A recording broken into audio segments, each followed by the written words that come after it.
During the National Day holiday, my wife insisted on bringing her white moonlight along. Unexpectedly, they flirted in the car, causing it to lose control, flip over, and explode into flames. In that critical moment, my wife stopped the passing rescuer, pointing at her white moonlight who had only suffered a scratch and pleaded, "He's injured, save him first." She left with her white moonlight, while I nearly died from severe injuries. The next day, when I woke up from surgery, I immediately heard her angrily scolding me. "Do you still look down on Chinyu? So you deliberately had the driver crash into the mountain, trying to kill us?" I remained silent. Her white moonlight, Chinyu, cried and apologized. "Brother Ethan, I'm sorry. I shouldn't have saved money by having them take me along. It's okay if I'm hurt, but Ye is your wife after all." I watched his performance silently. Fu Ryue, feeling sorry for him, pulled him into a comforting embrace and coldly warned me that if I made any more trouble, she would divorce me. Later, I finally agreed to the divorce, choosing to fulfill their wishes. This wife, who never valued me, went crazy with regret afterwards. I am Olivian's son-in-law of the Fu family. I was only chosen because I am handsome and fertile, and I happen to have saved Old Man Fu. For so many years, my wife, Fu Ryue, has never agreed to share a bed with me. Even our child was conceived through artificial insemination, all because she has a lowborn white moonlight in her heart. This year, during the National Day holiday, Old Man Fu ordered her to travel with me to improve our relationship. Unexpectedly, Fu Ryue had concealed it from Old Man Fu and also brought her white moonlight into the car. Unexpectedly, the two of them flirted in the car. In their amorous state, they bumped the driver, causing the car to lose control, overturn, and catch fire, killing the driver on the spot. I almost died as well, but Fu Ryue left with her white moonlight, carefree. The next day, when I woke up from anesthesia, Fu Ryue's gorgeous face appeared before me. Her eyes held no emotion, and her fiery red lips were restrained to the extreme, as if she wanted to devour me whole. Upon seeing me awake, she pointed at my nose and questioned, "Do you still look down on Chinyu? So you deliberately had the driver crash into the mountain, trying to kill us?" Before I could react, I heard her white moonlight crying as he apologized. "Brother Ethan, I'm sorry. I shouldn't have saved money by having them take me along. It's okay if I'm hurt, but Ye is your wife after all." Chinyu was young-looking and fair-skinned, truly a master of green tea tactics. I smiled coldly and looked at Fu Ryue. "Are you so certain that I harmed you? Uncle Fu has driven for our family for his whole life, and he has never had an accident. The first time Chinyu rides, something like this happens. Who would believe it's not related to you? You have problems with your legs, and you want Chinyu to be disabled with you." Hearing this, my heart turned ice cold.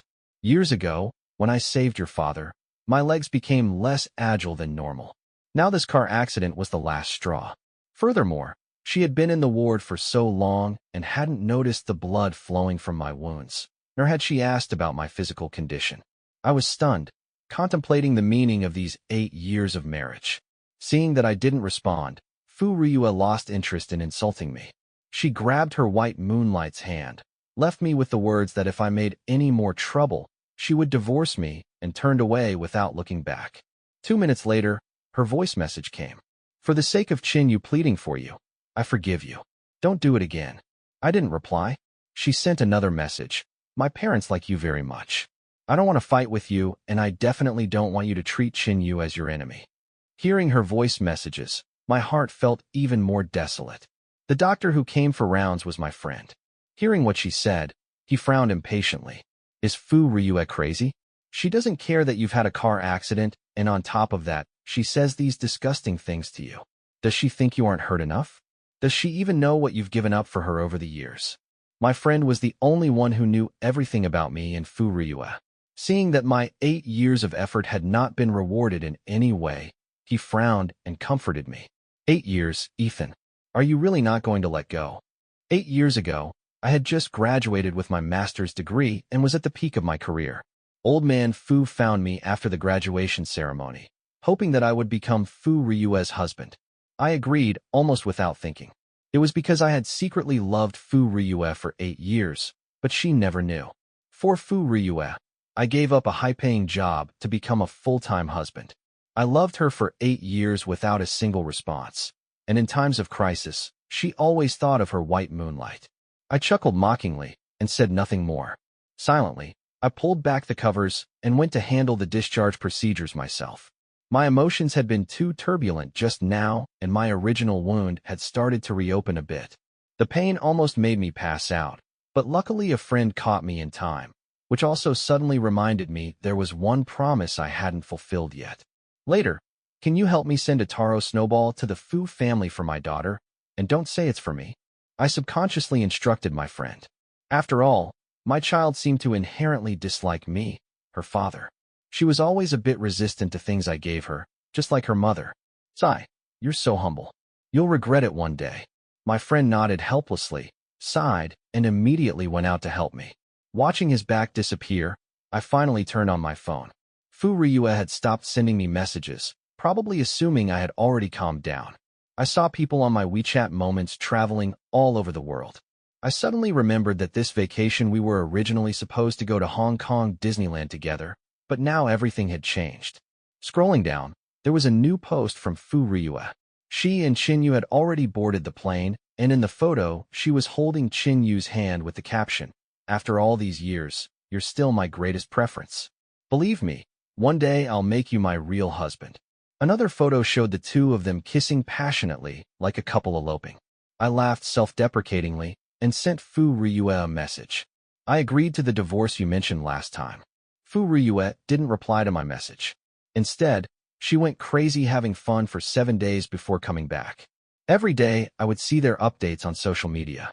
They went to the desert, making promises of being together forever in front of countless Buddhist statues.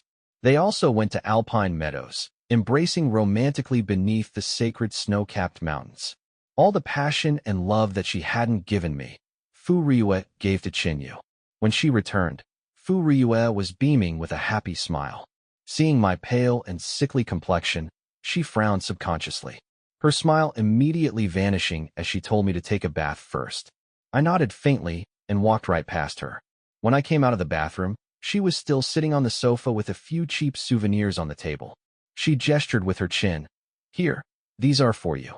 Tomorrow, in front of my dad, say we bought them while traveling. If you dare reveal anything about Qinyu and me, I absolutely will not let you off." I was too lazy to look at them, simply dried my hair and replied, "Remember to have someone prepare the divorce agreement. Contact me whenever you're free." Fu Ryue was very busy. She wasn't home for 5 days a week. During this time, she was even more deeply engrossed with Qinyu, so busy that she simply had the housekeeper prepare a random gift for our daughter's birthday. I didn't care about accommodating her on this matter. As long as we could get divorced, anything was fine. Hearing my words, Fu Ryue's face instantly darkened. She violently swept the souvenirs off the table and started berating me. "What nonsense are you spouting again? You knew I loved Qinyu before we got married. Isn't this suffering you forced upon yourself?" "You're right. I forced this suffering upon myself." Before she could continue scolding, I interrupted her. Fu Ryue was stunned for a moment, perhaps sensing my seriousness. Her expression finally softened. "Stop making a scene. Where can you go after leaving me? Besides, you love Ching Chung so much. Can you bear to leave her?" Fu Ryue casually picked up a small box and opened it, revealing a wooden plaque with my name carved on it. "I don't want Ching Ching either." Before she could continue speaking, I interrupted her.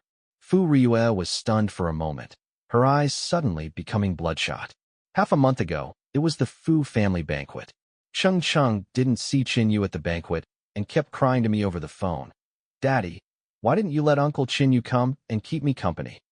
My daughter's childish crying came from the other end of the phone, instantly chilling me to the bone. She hadn't contacted me for a month, and the first thing she asked me about was where her Uncle Qinyu had gone.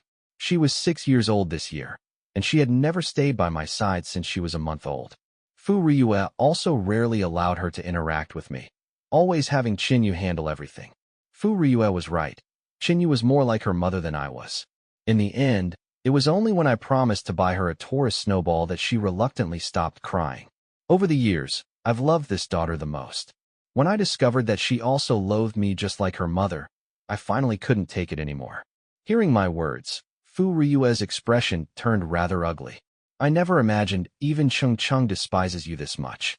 I shouldn't have come back tonight to see your face. You want a divorce, right? Then just wait and see.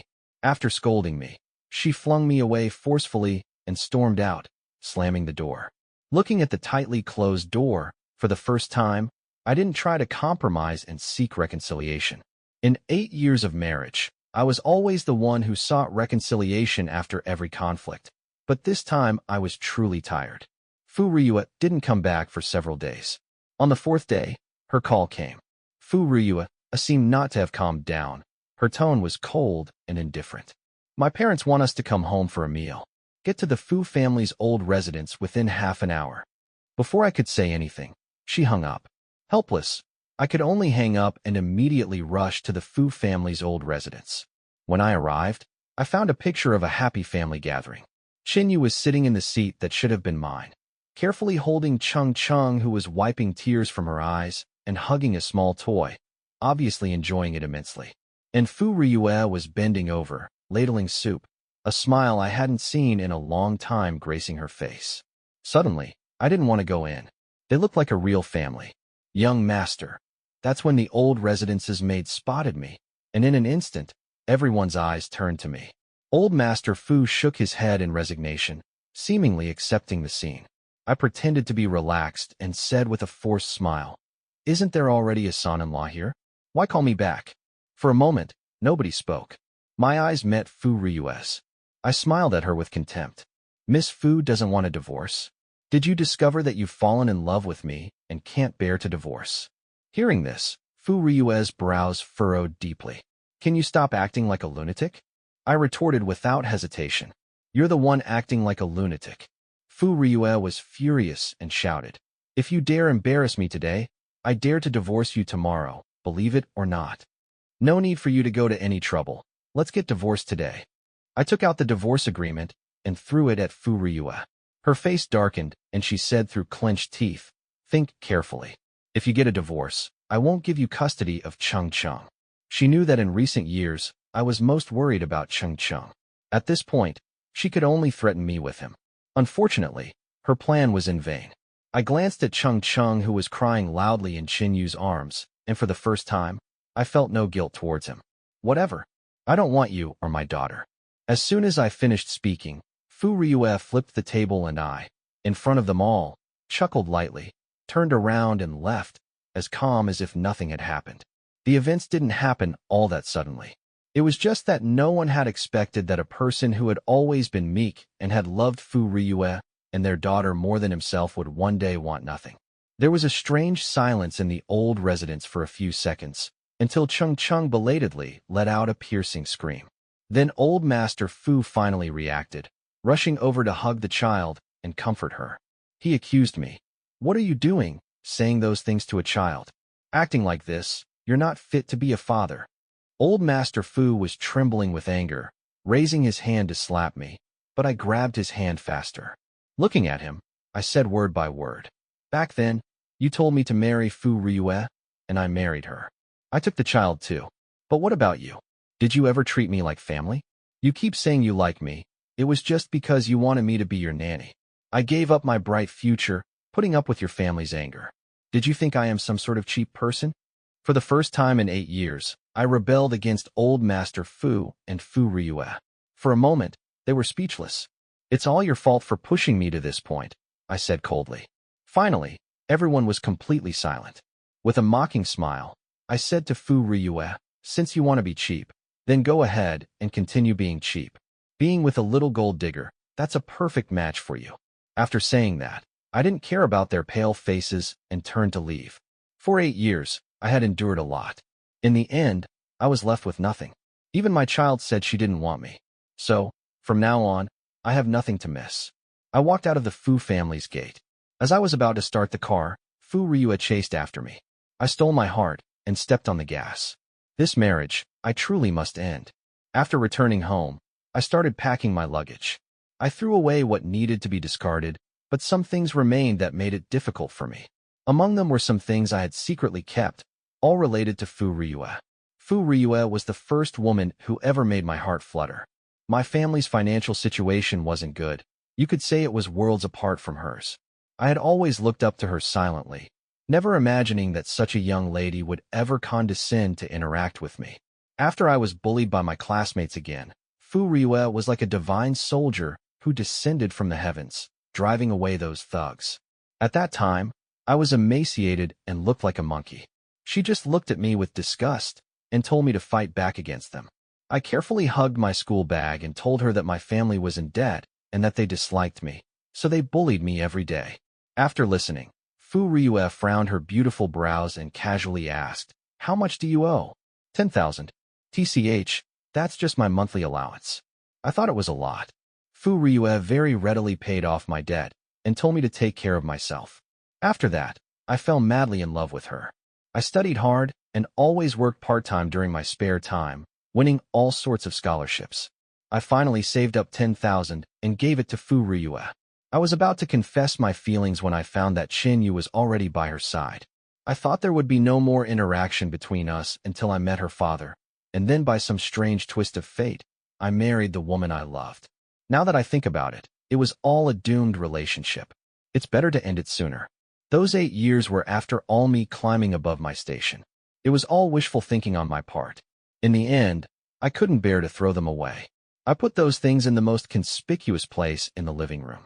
I chose to leave this past to Fu Ryue, letting her decide what to do with it. I pulled my luggage and heavily closed the door of the house. This time we will completely sever ties. Before leaving to find my friend, I went to the hospital. 2 years ago, I started suffering from depression after Fu Ryue and Qin Yu got together again.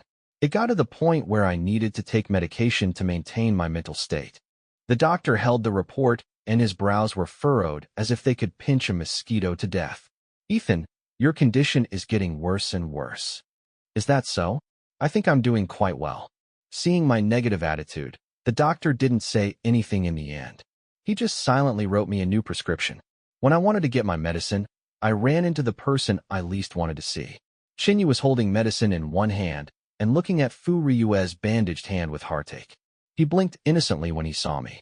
I heard that Fu Ryue had been punished by her father and her arm was almost broken. These past few days, Qin Yu has been taking care of all her needs. The two of them no longer fear the pressure from the Fu family and are living together like a married couple. Fu Ryue also looked grim when she saw me. The arm that wasn't injured was tense until the veins popped. "What are you doing at the hospital? Are you here to watch me make a fool of myself?" I treated her as if she were air and was about to walk away when she snatched my prescription, opened it, and looked at it. "You have a mental problem." Fu Ryue seemed to have found some excuse. She was both excited and heartbroken. "So you want a divorce because you have a mental problem?" Seeing that she was about to concoct her own melodramatic scene, I quickly snatched my prescription back. "Don't be so conceited." Perhaps my tone was too harsh. Fu Ryue surprisingly did not retort, but she looked a bit hurt, looking at me in a wronged way. If Qin Yu hadn't been holding her back, it seemed like she really would have rushed over recklessly. I quickened my pace and fled the scene. That night, Fu Ryue called me frantically nonstop. Perhaps she had returned to the house where we lived, but couldn't find me. She hung up and called again, hung up and called again, until I couldn't bear it anymore and pulled out my phone card. When she couldn't call, Fu Ryue sent me messages on WeChat. "What do you mean? Are you determined to get a divorce? Talk, don't avoid me." When I didn't reply, she became even more anxious, bombarding me with messages. She said that before she mentioned divorce, she had only been saying it out of anger and it didn't count, and that Cheng Cheng was only being hurtful because she was too unfamiliar with me.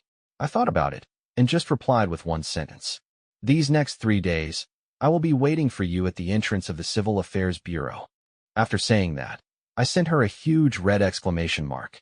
She was blacklisted by me and no more messages came through. For 2 days straight, I waited for her at the entrance of the Civil Affairs Bureau. She waited from sunrise until sunset, but she didn't appear. But it's okay. The one thing I have plenty of now is time. During this time, Fu Ryue didn't contact me at all, but I knew that every day she would appear across from the Civil Affairs Bureau, just sitting in her car watching me. Seeing the familiar license plate number, I glanced at it from afar. Since she wasn't going to come down, I had no choice but to push her a little harder. I started making new friends in all senses of the word. On the 4th day, I stood with a new girl I met in front of the Civil Affairs Bureau. "Bro, you brought me to the Civil Affairs Bureau? You're not thinking about marrying me, are you?" I smiled and replied, "Don't overthink it." She pouted, constantly complaining to me. Her name is Chung-mi, and she's my boss's daughter. In the days after I proposed the divorce, I had already found a job. My boss's daughter had just graduated from college, so he simply threw her to me to look after. Chung-mi is very clingy, saying she's never met anyone like me and wants to try things out. In less than 2 days, she launched a strong offensive towards me. On this day, I finally agreed to her date invitation, except that I wrote the address as the Civil Affairs Bureau. I didn't say anything else, just glanced at the side of the road not far away. A car had been there with its hazard lights on for 10 minutes. She had taken in all my interactions with Chung-mi. I walked around nearby with Chung-mi again, but Fu Ryue still held back and didn't get out of the car. She's especially good at holding back now. I heard she hasn't been doing well lately either. Her daughter keeps clamoring for a new father, but old man Fu said that she could remarry, but the man couldn't be Chin-yu. Fu Ryue was in a bind.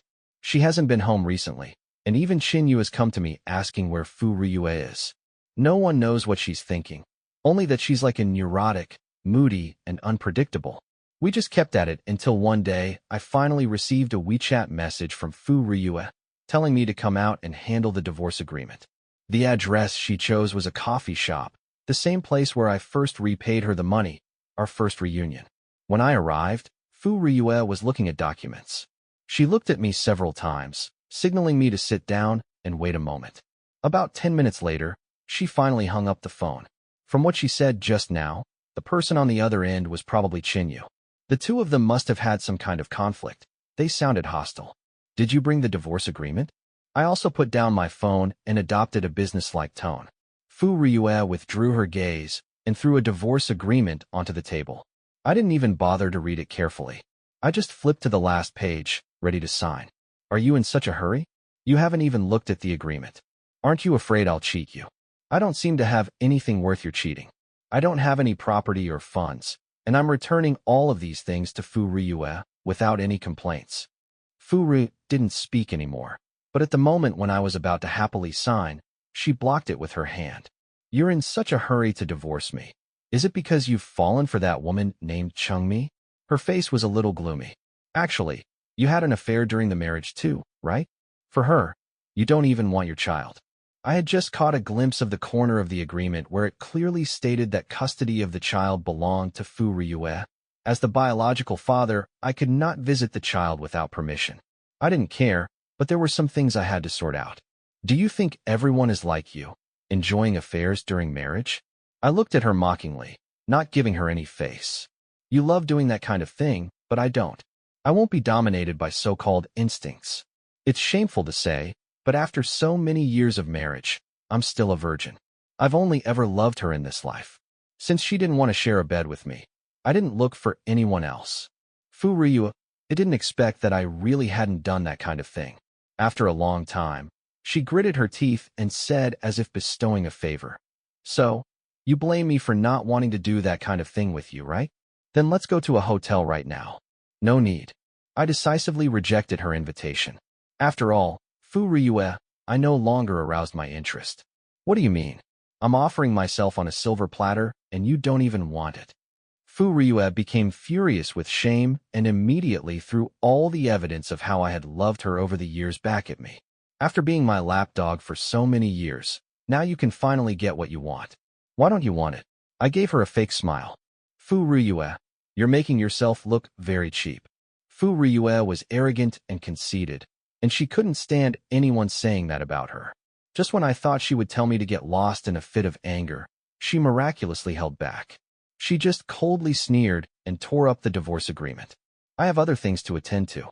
What's in it here for today anyway? Whether we divorce or not, I'm the one who decides." I was silent for a moment, then smiled mockingly. "Whatever. I'll file for divorce because I've truly had enough of you." "Stop. I told you to stop." After being rejected so many times, Fu Ryue finally lost her composure. She had never been so out of control, following me and trying to explain herself. "You know other women and found another job, right? You fell in love with her, didn't you? If that wasn't the case, how could you be so heartless as to abandon our daughter?" Just as she finished speaking, Chin-yu came out from inside, holding Chung-chung. "Ryue." Chung Chung has been crying and looking for you. Please come back. However, Fu Ryue pushed him away, glaring coldly. Get lost. Don't use my daughter as a shield. Qin Yu's face turned completely pale. Looking around, he didn't miss the people pointing fingers and gossiping.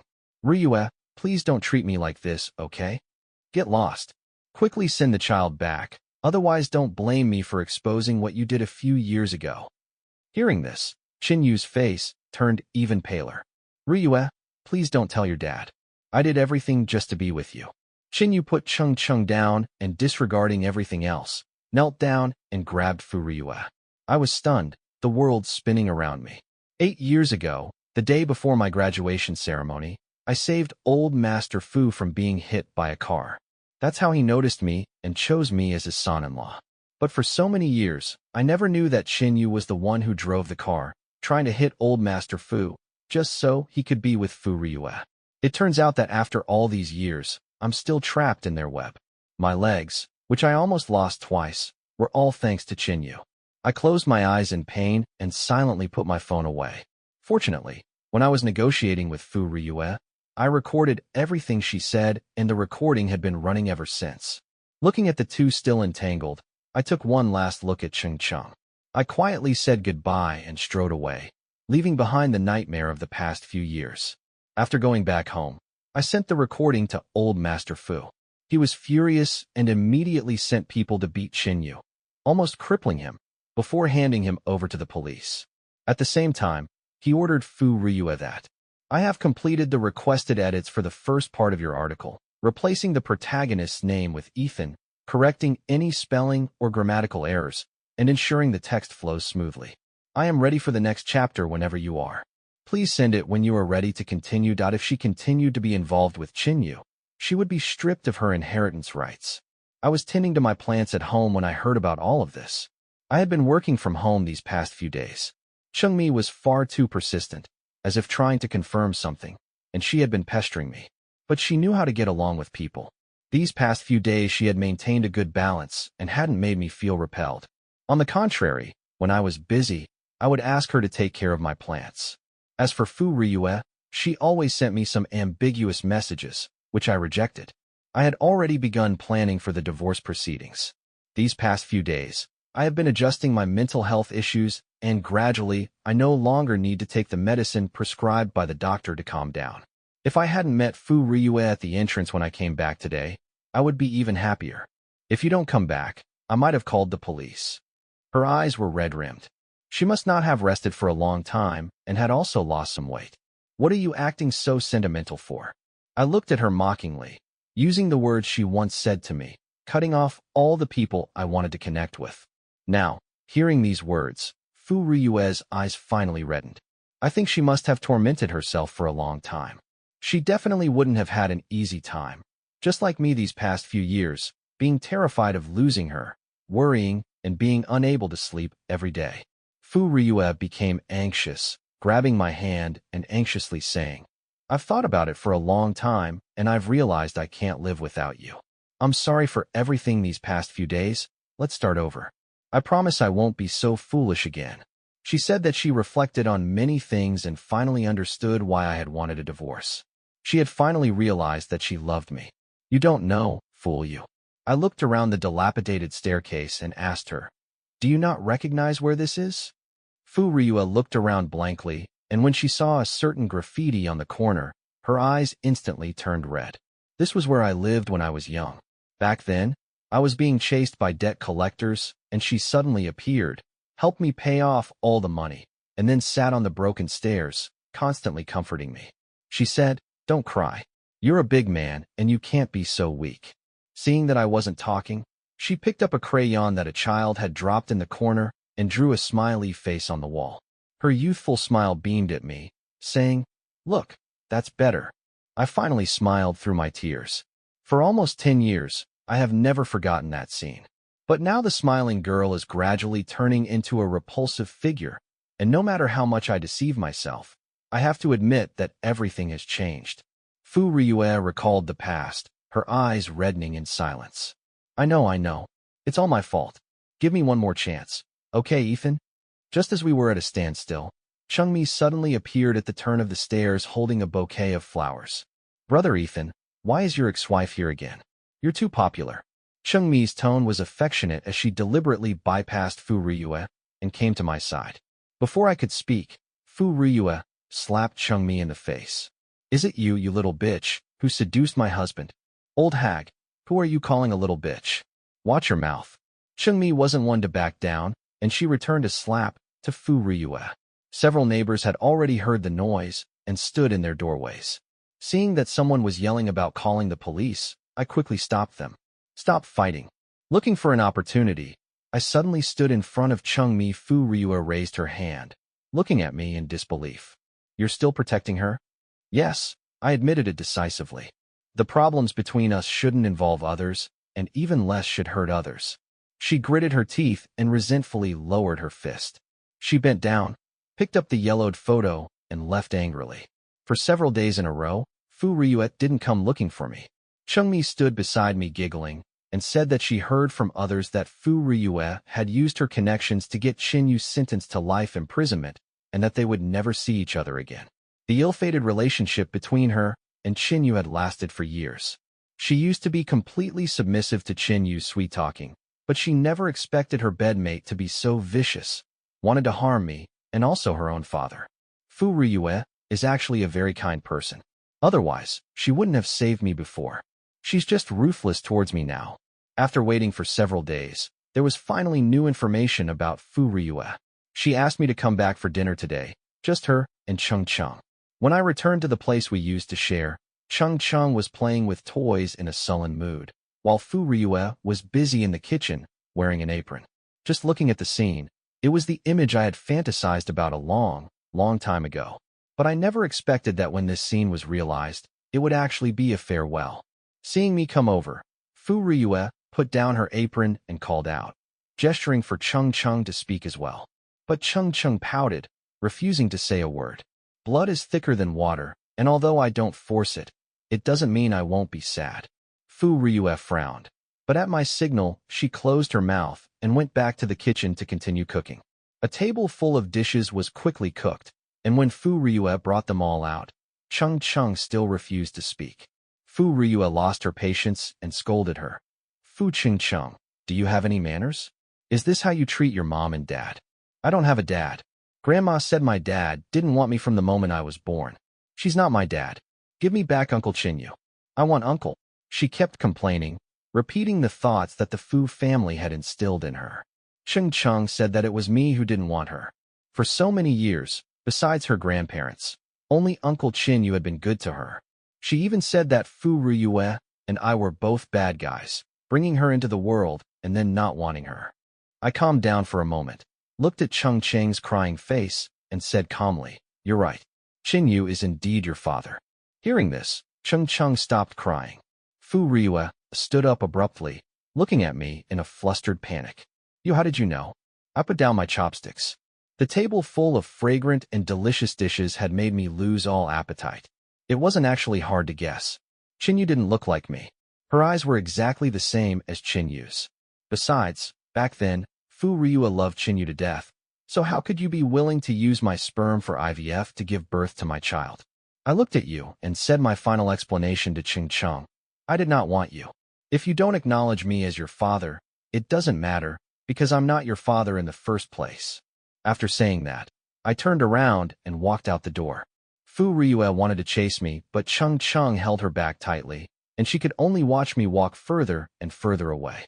Having finally spoken the last secret, I felt liberated. After all this commotion, Fu Ryue finally knew that my mind was made up. After crying in front of me, she finally agreed to the divorce. At the entrance of the Civil Affairs Bureau, she tearfully shoved the photos into my hands, telling me that no matter what I had to take them with me and not discard our beautiful memories. In front of her, I pulled out the yellowed piece of paper and read some of the sentences aloud to her. In this world, the stars shift and the universe changes, but only you have always been this way, and I will love you as I did in the beginning. Just that one sentence made our eyes turn red. How could there be so much love at the beginning? In the end, everyone still couldn't hold on to their original intentions and went their separate ways. I stuffed all the things into the trash can. I don't hate her, because without her there would be no today for me, but I also can't love her, because all the pain over these years was caused by her. Fu Ryue ran over to try and salvage things like a madwoman, but a gust of wind came and scattered everything. Later, I quit my job and went to another city. This place held too many beautiful or unbearable memories for me. I really couldn't stay here calmly.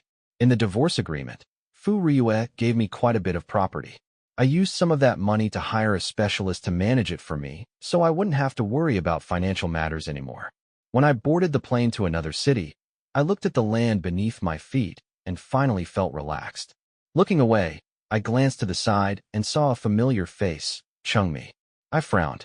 "What a coincidence," she exclaimed exaggeratedly, but her expression was somewhat confident, not like a real coincidence at all. Before I could speak, she took out a contract and said, "I've registered my own company right in Jiang City. How about you come and work for me?" Jiang City was the very place I was about to go. I was a little surprised. She leaned in and asked, "I wonder if you still remember, during the national programming competition, you met her, a chubby girl?" I paused for a moment, then nodded. Although I didn't know what that young girl's name was, she was very smart and left a good impression on me. She pointed at herself and said, "That chubby girl is named Chungmi." Seeing my silent expression, she smiled sheepishly. Women change a lot as they grow up, becoming more and more beautiful. She used that to justify herself. I smiled and didn't say anything, letting Chungmi salvage her dignity. I knew she liked me, but I couldn't give her a response right away. "It's okay if you don't respond. I won't be unreasonable like your ex-wife." I couldn't help but smile, looking at her adorable appearance.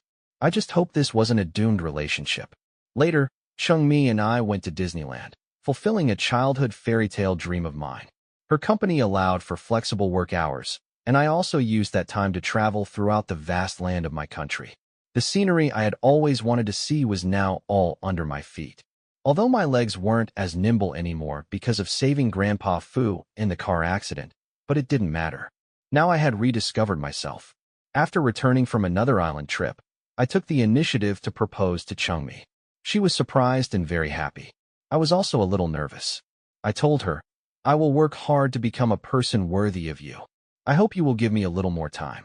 She readily agreed, and I gave her my virginity as a gift that night. Chungmi snuggled in my arms, saying she wanted to travel the world with me. I smiled and kissed her hair. The next day, we embarked on a global journey. From then on, I was no longer restricted. I had set myself free. I went to wherever I wanted to go with Chungmi and with my most authentic self. The end.